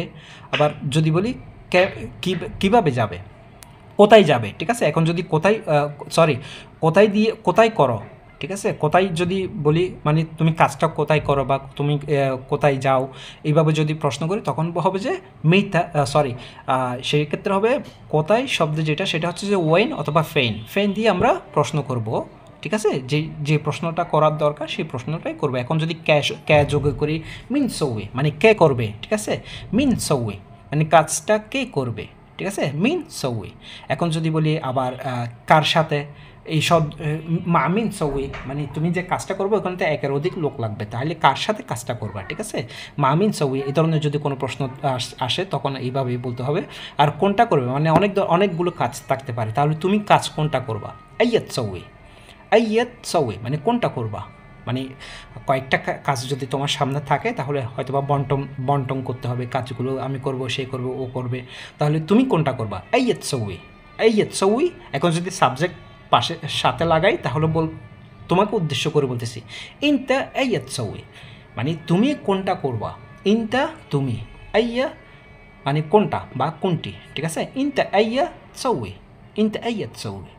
মানে তুমি কোনটা করবা, ঠিক আছে। তো এই শব্দযোগগুলো এইরকম যদি আমি সৌয়ে মানে করা দিয়ে সবগুলো প্রশ্নবোধক বাক্য শব্দযোগে বাক্য তৈরি করলাম শুধু করা দিয়ে। এখন যদি গুল দিয়ে বলি একইভাবে, তাহলে এখান থেকে আমরা এই যে মাত্র 7টা এখানে প্রশ্নবোধক বাক্য ছিল 1 2 3 4 5 6 7, টোটাল 7টা একটা শব্দ দিয়ে 7টা প্রশ্ন করছি। একইভাবে যদি আমি এই শব্দটা দিয়ে 7টা প্রশ্ন করি, এই শব্দটা দিয়ে 7টা প্রশ্ন করি, এই শব্দ দিয়ে আকেল দিয়ে 7টা প্রশ্ন করি, এভাবে আমরা এখান থেকে ছোটো ছোটো অনেকগুলো বাক্য তৈরি করতে পারতেছি। তাহলে এখানে জাস্ট মেন ইম্পর্টেন্ট যে জিনিসটা সেটাই হচ্ছে যে আজকের আমাদের ক্লাসে যে প্রশ্নবোধক শব্দ কোনগুলো সেগুলো শেখা, এই যে 7টা শব্দ মেইন শব্দ বললাম সেটা শেখা, ঠিক আছে।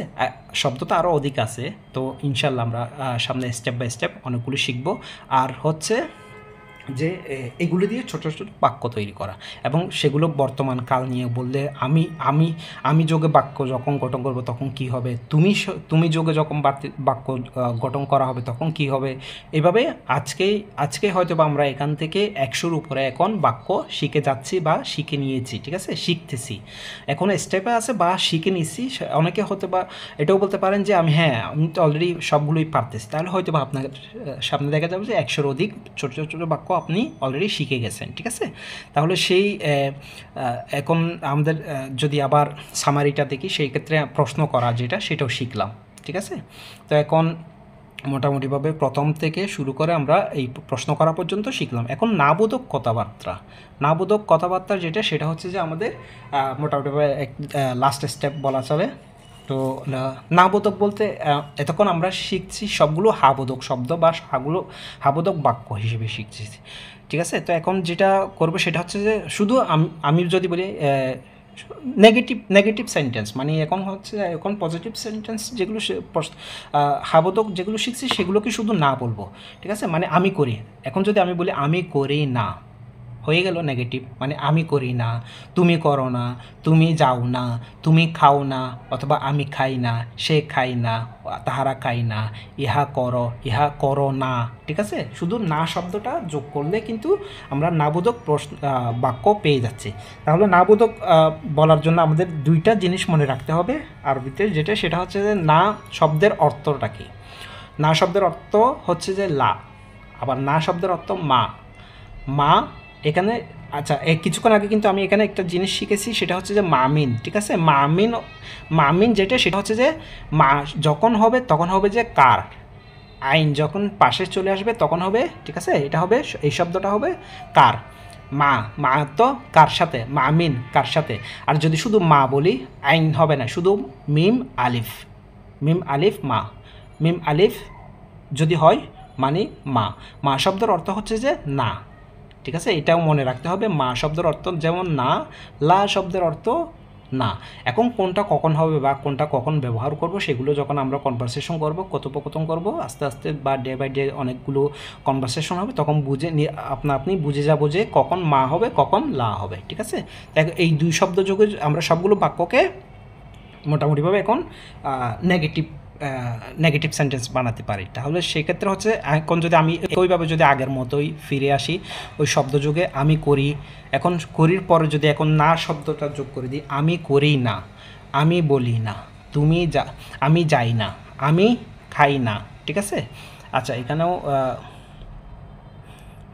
আমি খাই, এটাও মিস্টেক, সেটা হচ্ছে আচ্ছা যাক, এগুলো পরে সংশোধন করা যাবে। সেটা হচ্ছে যে আমি খাই না, আমি শিখি না, আমি রান্না করি না, আমি খেলি না। তো এগুলো সবগুলো যদি এখন না হিসেবে যোগ হয় তাহলে একইভাবে হবে আনা সৌই, যেমন ছিল। এখন যদি আমি বাক্য গঠন করি তাহলে আনা আসৌই, ঠিক আছে, আনা আসৌই। এখন হচ্ছে আমি করি না, বাংলাতে না শব্দটা হচ্ছে শেষে, তো এখন আরবিতে যখন আমি বলবো তখন সাবজেক্টের পরপর হয়ে যাবে, শুধু এতটুকু, আনা মা আসৌই, আমি করি না, আনা মা আগুল, আমি বলি না, মানে আনার পরপর হয়ে যাবে, ঠিক আছে। এগুলো আমরা যদি এখন প্র্যাকটিস করতে থাকি তাহলে এখনই হয়ে যাবে যে আমরা মা শব্দটা মাঝখানে দিব, শেষে না। আনা আসৌই না, আনা আসৌই লা, আনা আসৌই মা হবে না। এভাবে কয়েকটা যদি আমরা প্র্যাকটিস করি তাহলে সাথে সাথে এখন আমাদের এটা মুখস্থ হয়ে যাবে। যেমন আনা মা আসৌই, আমি করি না, আনা মা আগুল, আমি বলি না, আনা মা আরোহ, আনা মা আরোহ মানে আমি যাব না, আনা মা আকুল অথবা আনা মা আকেল মানে আমি খাবো না, আনা মা আত আল্লাম আমি শিখবো না, আনা মা আতবহ আমি রান্না করব না, আনা মা আতবহ, ঠিক আছে।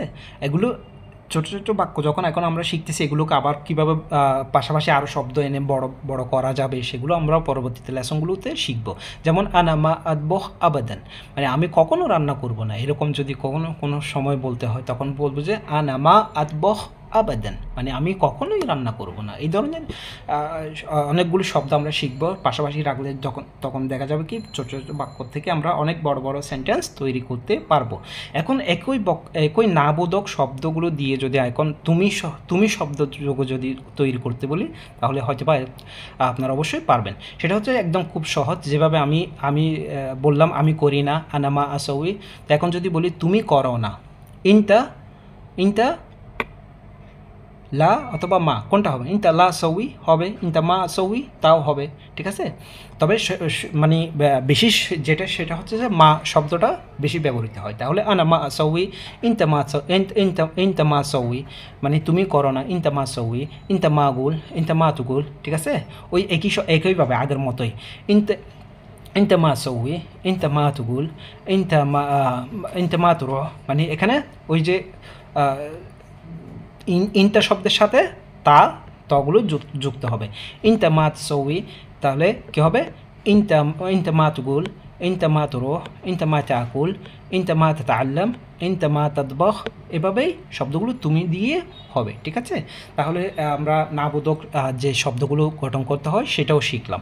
আচ্ছা, এখন যদি বলি প্রশ্নবোধকের সাথে প্রশ্নবোধক না, মানে প্রশ্নবোধক নেগেটিভ প্রশ্নবোধক, মানে এখন যদি বলি তুমি কি করো, ঠিক আছে। ইনতা সউই, যেমন বলা হয়েছিল এস সউই, তুমি কি করো, ঠিক আছে। এখন যদি বলে ইনতা মানে তুমি কি করো না, অথবা তুমি কি যাও না, এই ধরনের যদি প্রশ্ন হয়, ইনতা মা তোরো, মানে তুমি ইনতা মা তোরো, মানে তুমি কি যাবে না, ইনতা মা তুগুল, তুমি কি বলবা না, ইনতা এস সউই, অথবা ইনতা লেশ মা সউই, ইনতা লেশ মানে কেন, ঠিক আছে। এখানে কেন শব্দটা আসে নাই, এই তো একটা জিনিস এখানে মিস্টেক, সেটা হচ্ছে কেনর মিনিংটা হচ্ছে লেশ ইনতা লেশ মা সউই, মানে তুমি কেন করবা না, ইনতা লেশ কেন, মা না, ইনতা লেশ মা সউই, মানে তুমি কেন করবা না। তো এই ধরনের মা শব্দযোগে যেমন প্রশ্নবোধক বাক্য হতে পারে, তেমন আমরা সবগুলো বাক্যের নেগেটিভ মানে নাবোধক কথাবার্তা সবগুলোই মোটামুটিভাবে আজকে একটু রপ্ত করতে পারলাম। সেটা যদি আমরা পরবর্তীতে আরও কনভারসেশন করি তাহলে ইনশাল্লাহ আরও ক্লিয়ার হয়ে যাবে। আচ্ছা, এখন যদি বলি নাবোধক কথাবার্তাও সব শেষ, এখন আমাদের পুনরাবৃত্তি বা দক্ষতা যাচাই। আচ্ছা, এখানে আমরা একটা জিনিস ফেলে গেছি, সেটা হচ্ছে কথোপকথন সামনের দিকে এগিয়ে নিয়ে যাওয়া, ঠিক আছে। তো মোটামুটিভাবে আজকে আমরা অনেক কিছু জানলাম। তো শেষ যে কথোপকথন সেটা হচ্ছে যে আমরা সর্বপ্রথম যখন এয়ারপোর্টে যাই বা কারোর সাথে পরিচিত হই তখন কিভাবে কথাবার্তাগুলো বলতে হয়, ঠিক আছে। তো সেটাই এখন আমরা যেটা প্রথম দিকে হওয়ার কথা ছিল, কিন্তু তখন আমরা এই জন্যই আলোচনা করি নাই। সেটা হচ্ছে যে যদি আমরা তখন আলোচনা করতাম তাহলে হয়তো বা অনেকগুলো শব্দ কীভাবে হচ্ছে, বাক্যগুলো কীভাবে গঠন হচ্ছে, বা কীভাবে কথাবার্তাগুলো হচ্ছে, শব্দগুলো এগিয়ে নিয়ে যাচ্ছে, সেগুলো আমরা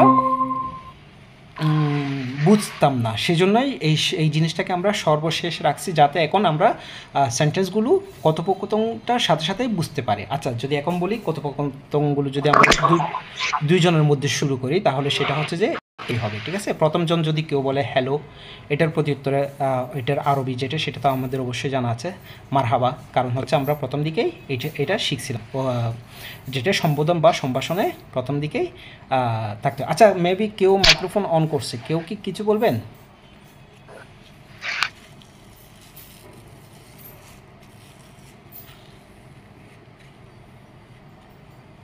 কারো কিছু বলার বা জিজ্ঞাসা করার আছে?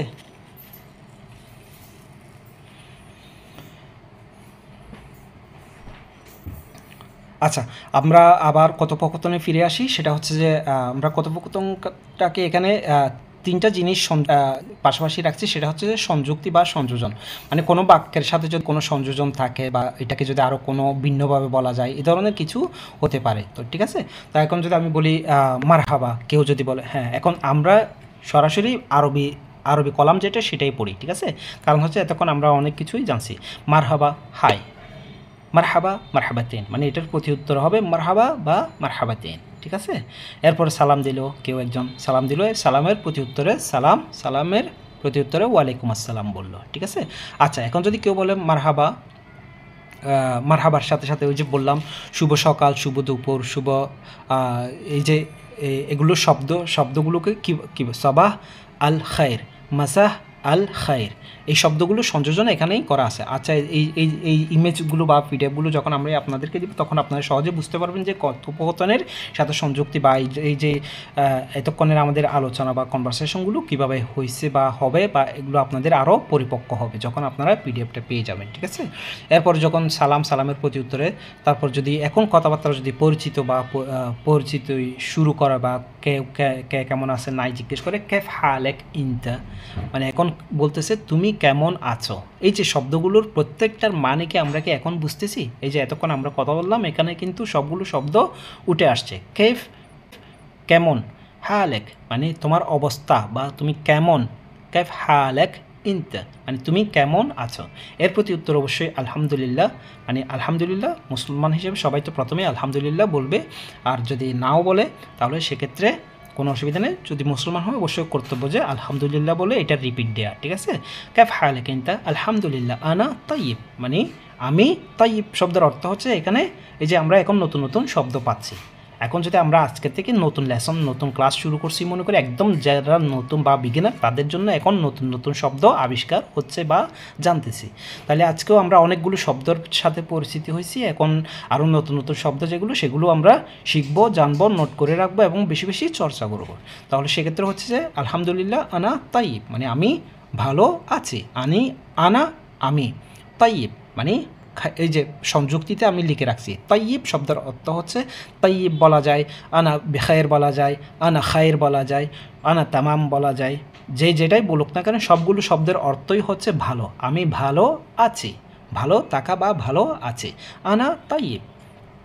এরপরে যদি আবার কেউ জিজ্ঞেস করে হাজা জওয়াজ, এখন যেটা হচ্ছে সেটা হচ্ছে যে আমরা এয়ারপোর্টে যখন কথাবার্তাগুলো বলি, প্রথম কথাবার্তাগুলো তো আমাদের বিদেশের মাটিতে নামার সাথে সাথে যখন আমরা ফেস করি সেটা হচ্ছে যে কারোর সাথে কথা পরিচিত অথবা কি বলে ইমিগ্রেশনের মুখোমুখি হতে হয়, তখন এই জিনিসগুলো আসবে। তো সেই দিক থেকে আমরা এয়ারপোর্টের কথোপকথনটা কীভাবে হয় সেটাই আজকে আমরা বেছে নিয়েছি, এটা নিয়ে আলোচনা করতেছি। হাজা জওয়াজ আস-সাফার, জওয়াজ আস-সাফার হাগ্গাক ইনতা, ঠিক আছে। মানে এটার বাংলা মিনিংটা হচ্ছে যে এটা কি আপনার পাসপোর্ট। তাহলে আমরা এখান থেকে কি শিখলাম? এটা হাজা কি, হাজা জওয়াজ সাফার, জওয়াজ সাফার শব্দের অর্থ পুরোটাই শব্দের অর্থ হচ্ছে পাসপোর্ট। জওয়াজ আস সাফার, সাফার শব্দের অর্থ তো আমরা বুঝি ভ্রমণ করা, জওয়াজ বলতে ঠিক আছে এটা হচ্ছে যে ওই যে ভ্রমণ সঙ্গী। জওয়াজ শব্দের আলাদা একটা মিনিং আছে, সেটা হচ্ছে যে সঙ্গী বা ওয়াইফকেও অনেক সময় জওয়াজ বলা হয়, ঠিক আছে। তো এটা কথা প্রসঙ্গে যখন আসবে, তো এখন হচ্ছে সফর সঙ্গী, মানে সফর সঙ্গী তো সবসময় ওয়াইফের মতোই হয়তো হয়, তাই সেক্ষেত্রে এটাকে একটা সুন্দর নাম সংযোজন করা হয়েছে জওয়াজ আস সফর, মানে তোমার সফর সঙ্গী। সফর সঙ্গীর মানে হচ্ছে যে পাসপোর্ট, ঠিক আছে। হাজ জওয়াজ সফর হাগ্গাক মানে কি তোমার, অথবা যদি হাজ জওয়াজ সফর ইনতা মানে এটা সুন্দর বুঝায় না, হাজ জওয়াজ সফর হাগ্গাক ইনতা এটাও বলতে পারে, অথবা শুধু এতটুকু বলতে পারে হাজা জওয়াজ সফর হাগ্গাক ইনতা, অথবা হাজা জওয়াজ সফর হাগ্গাক মানে এটা কি তোমার পাসপোর্ট, এটা কি আপনার পাসপোর্ট। এখানে তুমি তোমার আপনার সবগুলো কিন্তু ইনতা দিয়ে বোঝায়। এখানে কোনো যে আমাদের বাংলা ভাষার মতো যে তুমি আমি তুমি তুই আপনি এভাবে সম্বোধন করতে হয় না, ইনতা দিয়ে সব কিছুই এক বাক্যে সব শেষ, ঠিক আছে। আচ্ছা, এটা কি আপনার পাসপোর্ট, ওই যে বললাম এখানে সংযোজন হিসেবে রাখছি, কিন্তু আমি হাদা অথবা দা যাই বলুক না কেন এটার মিনিংটা হচ্ছে ইহা অথবা এটা কি আপনার পাসপোর্ট। এর প্রতি উত্তরে যেটা হচ্ছে সেটা হচ্ছে যে এই নাম, এখানে নাম বাংলাতে শুধু আপনি যদি নাম বলেন তাহলে হবে না, নাম নার পরে কিন্তু একটা কোলন আছে, আমি আপনাদেরকে আগেই বলছি যে কোলন শব্দগুলো থাকলে এখানে আইন উচ্চারণ হবে। নাম শব্দের অর্থ হচ্ছে হ্যাঁ, মানে হ্যাঁ, মানে আমি আপনাকে দৃষ্টি আকর্ষণ করেই বলছি হ্যাঁ এটা আমার, ঠিক আছে। নাম। তারপরে এই নাম শব্দের অর্থ হচ্ছে যে জি হ্যাঁ আমার। আচ্ছা, এখন যদি ইমিগ্রেশনের পুলিশ যদি আবার জিজ্ঞেস করে ফেন জওয়াজ সফর, অথবা এই প্রশ্নটা এমনও হতে পারে ফেন জওয়াজ সফর, প্রথমে যদি আপনি পাসপোর্টটা না দেন অথবা উনি পাসপোর্টটা চাচ্ছে, তখন উনি জিজ্ঞেস করবে ফেন জওয়াজ আস সফর, মানে আপনার পাসপোর্ট কোথায়। ফেন আমরা তো শিখছি, ফেন কোথায় শব্দের অর্থ দুইটা শিখছি। উনি এভাবেও বলতে পারে ফেন অথবা ওয়েন, ঠিক আছে, যে শব্দটা দিয়ে বলুক না কেন উনি জিজ্ঞেস করতেছে যে আপনার পাসপোর্টটা কোথায়।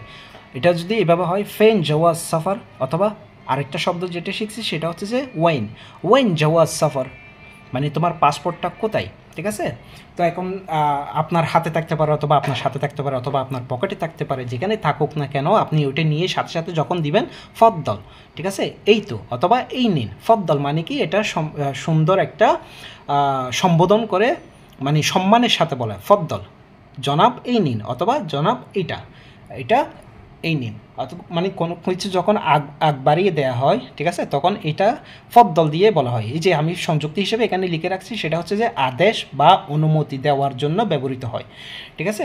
সেটা হচ্ছে যে ধরেন হ্যাঁ, মানে আপনি আমার থেকে একটা জিনিস চাচ্ছেন, সেটা আমি আপনাকে দিচ্ছি, আপনি আমাকে অনুমতি দেন আমি আপনাকে দিচ্ছি, মানে এরকম যখন আগ বাড়িয়ে যখন আপনি আগের থেকে দিবেন বা দিচ্ছেন, তখন বলবেন যে মানে সম্মানের সাথে ফদ্দল, মানে এটা একটা সম্মান সূচক শব্দ বা বাক্য, ঠিক আছে। এরপরে যেটা সেটা হচ্ছে যে আপনি কোথায় থেকে আসতেছেন। এখন এয়ারপোর্টে যদি জিজ্ঞেস করবে আপনি কোথা থেকে, হ্যাঁ আপনি তো নামছেন ইমিগ্রেশনে আসছেন, এখন কোথার থেকে আসতেছেন, ওই যে বললাম কার সাথে আসছেন, কোথার থেকে আসতেছেন, এই শব্দগুলো দিয়ে এখন আমরা বাক্য, মানে প্রশ্নবোধক বাক্য, মিন ফেইন ইনতা, মিন ফেইন ইনতা, তুমি কোথা থেকে, মিন ফেইন মানে কোথায় থেকে, মিন ফেইন ইনতা কোথায় থেকে, তুমি কোথায় থেকে, অথবা ফেইন দিয়েও হতে পারে। মিন ফেইন যাই ইনতা মানে যাই মানে হচ্ছে আসতেছেন, মিন ফেইন যাই ইনতা অথবা মিন ফেইন ইনতা মানে তুমি কোত্থেকে, তুমি কি বাংলাদেশ থেকে নাকি ঢাকা থেকে না কোত্থেকে, মানে এই ধরনের অনেক কিছুই একটা শব্দের মধ্যেই লুকায়িত থাকতে পারে। তাহলে তখন আপনি বলবেন যে আপনি যে উদ্দেশ্যে ওখানে যাচ্ছে, যেখান থেকে যাচ্ছেন বা যে উদ্দেশ্যে উনি জিজ্ঞেস করছে সেটা তো অবশ্যই আপনার ধারণা থাকার কথা, সেটাই বলবেন। আনা মিন বাংলাদেশ মানে আমি বাংলাদেশ থেকে। মানে অবশ্যই আপনি যখন ইমিগ্রেশনে গেছেন তখন জিজ্ঞেস করবে যে আপনি কোত্থেকে আসতেছেন, আনা মিন বাংলাদেশ, ঠিক আছে, আমি বাংলাদেশ থেকে। আচ্ছা, এটা সংযুক্তি হিসেবে হতে পারে হতে, থেকে, কে, এগুলো সবগুলোতেই মিন, মিন মানে কে, মিন মানে থেকে, মিন মানে হতে, সবগুলো মিন দিয়ে হতে পারে। মানে এই যে আমি আনা মিন বাংলাদেশ মানে আমি বাংলাদেশ থেকে। আচ্ছা, ঠিক আছে আপনি যেতে পারেন, মানে উনি সব কিছু দেখলো, চেক করলো, আর যদি কোনো কিছু জিজ্ঞেস করার না থাকলে, হয়তো বা ওনার অনেক কিছু জিজ্ঞেস করার থাকতে পারে, ওগুলো হচ্ছে প্রসঙ্গক্রমে সামনে যখন আমরা আরও কিছু শিখবো তখন উনি যাই জিজ্ঞেস করুক না কেন সেগুলো আমরা রিপিট করতে পারবো ইনশাআল্লাহ। আচ্ছা, এখন যদি বলে যে উনি সব কিছু দেখলো, তাইব কালাস র। আচ্ছা, এখানে খ লিখছি আমি, সেটা হচ্ছে যে খ শব্দ, খ যেখানে যেখানে দেখতে পাবেন সেটা সেখানে সেখানে কিন্তু আপনারা অনেক বঙ্গানুবাদে কিন্তু খ দিয়ে খালাস, কর্মা, এই ধরনের আসলে শব্দ হয় না, এগুলো খ যেখানে দেখবেন, খ যেখানে দেখবেন সেখানে কিন্তু আপনাকে খ উচ্চারণ করতে হবে। খালাস, খালাস, তাইব, খালাস রহ, তাইব মানে ঠিক আছে, খালাস মানে যে কোনো একটা কিছু যেটা কাজ করতেছিল সেটা শেষ, সমাপ্তি ঘোষণা করছে, রহ মানে তুমি যেতে পারো, তাইব খালাস রহ মানে আপনি যেতে পারেন। তখন আপনি প্রত্যুত্তরে অবশ্যই অভদ্রর মধ্যে কেউ এইভাবে তাইব খালাস রহ মানে কিছু যে শুকরান না, ধন্যবাদ কিছু না দিয়ে যদি চলে যান, এটা একটা অভদ্রতা হয়। তো সেখানে আমরা বিদেশের মাটিতে সবসময় ভদ্রতা, সবসময় ধন্যবাদ দিতে তো কোনো ক্ষতি নেই। তো সুতরাং ধন্যবাদ অবশ্যই শুধু এইখানে না, আমি সবগুলো প্রসঙ্গে নিয়ে বলতেছি যে মোটামুটিভাবে যে যাই বলুক, আপনার একটা কথা বলতেছেন বা একটা প্রসঙ্গ নিয়ে বলতেছেন, ওইটা যদি শেষ হয় অথবা কেউ কোনো উপকার করলো সেটার প্রতি উত্তর হতে পারে, সবসময় ধন্যবাদ শব্দগুলো উচ্চারণ করবেন, মানে এটার অর্থ হয় শুকরান, তাইব খালাস রহ। তখন আপনি আপনার মতো করে গোছগাছ করে নিয়ে সুন্দর হাসির সাথে বলতে হবে শুকরান, শুকরান সিদি, সিদি মানে হচ্ছে তো শুকরান হাবিবি, শুকরান সাইদি। আচ্ছা, হাবিবি আপনারা কাউকে বলবেন না, কারণ হচ্ছে এগুলো অন্য মিনিং হতে পারে, ওগুলো যদি খুব ঘনিষ্ঠজন না হয় তখন এগুলো বলা যায় না। তখন আপনি হতে পারে ঘনিষ্ঠজন হলে সাদিক মানে বন্ধু সুলভ যদি কেউ হয়, বা খুব পরিচিত যদি কেউ হন, তখন যদি আপনারা যদি দুষ্টামি চলে যদি বলার অধিকার রাখেন, তখন অবশ্যই বলবেন যে শুকরান হাবিবি, শুকরান ইয়া হাবিবি, শুকরান ইয়া সিদি, শুকরান ইয়া গেলবি, মানে এই ধরনের অনেক কিছুই বলতে পারবেন। ঠিক আছে, এগুলোর যে আমি এতক্ষণ বললাম শুকরান ইয়া গেলবি মানে হচ্ছে যে আমার প্রিয়, এগুলোর অনেক সম্ভাষণ থাকতে পারে। এগুলো আমরা পরবর্তীতে যখন প্রাসঙ্গিক অধ্যায়গুলো লেসনগুলো আসবে তখন এগুলো নিয়ে বিশদ আলোচনা করা হবে। ঠিক আছে, তো এখন মোটামুটিভাবে আলাপ আলোচনা যেটা কথোপকথন যেটা সেটা শেষ করে মানে যে যার যার মতো করে এই যে যদি সংযুক্তি মানে এগুলো কিসের জন্য ব্যবহার হয় বা সংযুক্তি হিসেবে আমরা এখানে লিখে রাখছি, কিন্তু সেটা হচ্ছে শুকরান তিসলাম বলা যেতে পারে। ঠিক আছে, শুকরানের বিকল্প হচ্ছে তিসলাম। তিসলাম এটা আপনারা এখন বলার দরকার নেই, এগুলো যখন আপনারা আরবি ভাষা সম্পর্কে খুব অনেক গভীরে চলে যাবেন বা বেশি বেশি শিখবেন তখন বুঝতে পারবেন যে কখন শুকরান বলবেন কখন তিসলাম বলবেন। এখন সবগুলোতেই শুকরান দিয়ে চালিয়ে নিতে পারবেন। ঠিক আছে, তো সবগুলোর মিনিংটা হচ্ছে কিন্তু ধন্যবাদ। তো সেক্ষেত্রে হচ্ছে যে ইয়া হাবিবি জাযাকাল্লাহ খায়ের, ওই যে বললাম ইয়া হাবিবি, সেটা হচ্ছে যে কোথায় ব্যবহার করতে হবে সেটাও আপনারা অবশ্যই জানা থাকতে হবে। জাযাকাল্লাহ খায়ের, এই যে এখানেও খায়ের আছে, খায়ের বলবেন না, জাযাকাল্লাহ খায়ের, জাযাকাল্লাহ খায়ের, ধন্যবাদ বা কৃতজ্ঞতা স্বরূপ প্রসঙ্গে এগুলো বলা চলে। আচ্ছা, এখন মোটামুটিভাবে আমরা কথোপকথন শেষ করলাম। এখন আমাদের সামারিতে যদি চলে আসি, তাহলে সামারিতে আমাদের যা যা আছে আজকে সবগুলোই আজকে আমরা মোটামুটিভাবে শেষ করলাম আলহামদুলিল্লাহ। তো এখন যদি কারো কোনো কিছু জিজ্ঞেস করার থাকে তাহলে করতে পারেন, নয়তো বিদায় সম্ভাষণ যেটা আছে সেটা আমি বিদায় স্বরূপ আপনাদের থেকে বিদায় নিয়ে আজকের ক্লাসটা এখানেই শেষ করব। ঠিক আছে, আজকের ক্লাস শেষ করার পূর্বে একটি ভিডিও দেখিয়ে শেষ করব, যেখানে সম্প্রতি রিয়াদে একটি অনুষ্ঠানে বাঙালিদের মিলন মেলায় এক আরাবিয়ান সাংবাদিক জিজ্ঞেস করেছিলেন, অনেককে জিজ্ঞেস করেছিলেন যে আপনি এখানে এসেছেন কত বছর হয়েছে। এই প্রশ্নের উত্তরে বিশ্বাস করুন 1 থেকে শুরু করে 20 বছর পর্যন্ত থাকা লোক সবাই 100% ভুল উত্তর দিয়েছিল।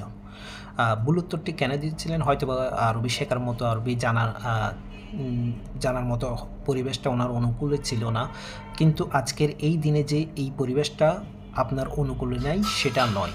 সেজন্যই বলছি যে এই ভিডিওটা দেখতে দেখতে ভাবুন আরবি শেখার প্রয়োজনীয়তা কেন আছে আপনার জন্য। ঠিক আছে, তাহলে চলুন দেখা যাক ভিডিওটি এবং আপনি নিজেও ভাবুন যে এর সঠিক উত্তরটা কি হতে পারত।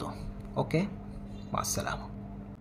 كم سنة صار لك في السعودية؟ أنا موجود 9 سنة. كم سنة صار لك في السعودية؟ 5 سنة. أنت من وين؟ أنا من بنغلاديش. كم سنة صار لك في السعودية؟ 25 سنة. 25 سنة؟ أيوة. 8 سنة. 18 سنة. 18 سنة؟ نعم يعني. ما شاء الله تبارك الرحمن. كم سنة صار لك في السعودية؟ 3 سنة. كم سنة صار لك في السعودية؟ أنا موجود الحين 6 سنة. كم سنة لك في السعودية؟ 20 سنة. 20 سنة؟ إيه. كم سنة أنت في السعودية؟ أنا 1 سنة. 3 سنة. كم سنة صار لك في السعودية؟ تقريبا 7 سنة. كم صار لك بالسعودية؟ أنا 3 سنة ونص. والحين اكتبوا لنا بالكومنتات من هو أكثر شخص قاعد بالسعودية ومن هو أقل شخص قاعد بالسعودية. خلونا نشوف بالكومنتات الإجابات صح ولا لا.